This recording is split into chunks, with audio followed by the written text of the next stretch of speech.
তো মানুষ যেমনটা চেয়েছিল, ভারত একটা কড়া পদক্ষেপ নিয়েছে, তারা অপারেশন সিঁদুর লঞ্চ করেছে। আমাদের এখানের মিডিয়া বলছে তারা বেছে বেছে পাকিস্তানের জঙ্গি ঘাঁটিগুলো উড়িয়ে দিয়েছে, কিন্তু ওদিকের মিডিয়া বলছে সাধারণ মানুষের উপর আক্রমণ হয়েছে, সেখানে কিছু শিশুও মারা গেছে।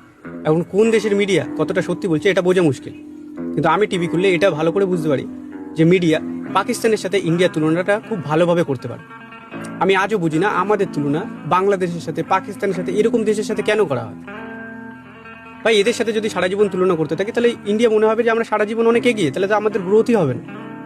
ইন্ডিয়ার যদি কারোর সাথে কম্পারিজন সত্যি করতে হয় তাহলে চায়নার সাথে কর, সেটাও বড় দেশ, আমরাও বড় দেশ, এখানে মানায় কম্পারিজন। তুই যদি চায়নার সাথে নিজে কম্পেয়ার করিস তাহলে বুঝতে পারবি যে সেখানে 6 বছরের শিশুদের এআই ট্রেনিং দেওয়া হচ্ছে, আর আমাদের এখানে 11-12 পড়া ছেলেদেরও কম্পিউটার ক্লাস নেই, আর ক্লাস থাকলেও সেখানে শিক্ষক নেই।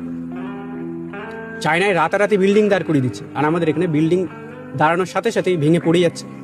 আর সব থেকে গুরুত্বপূর্ণ, চায়নায় যত গরিব মানুষ আছে না, তাদের গরিবত্ব রেখা দিয়ে টেনে তুলেছে, তাদের কাজ দিয়ে কর্মসংস্থান দিয়ে আর আমাদের এখানে গরিব মানুষদের গরিবত্ব রেখার নিচেই রাখা হয়, সামান্য কিছু টাকা দিয়ে আর রেশনের চাল দিয়ে।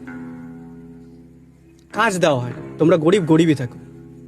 এই কারণেই মনে হয় চায়নাদের সাথে ভাই আমাদের তুলনা করা হয় না, কারণ যদি তুলনা করা হয় তাহলে অনেক খামতি দেখা যাবে, আর মিডিয়া তো সরকারের খামতি তুলে ধরাই ভুলে গেছে। चाइना में एजुकेशन सिस्टम एक जैसा है, 1 नेशन 1 एजुकेशन।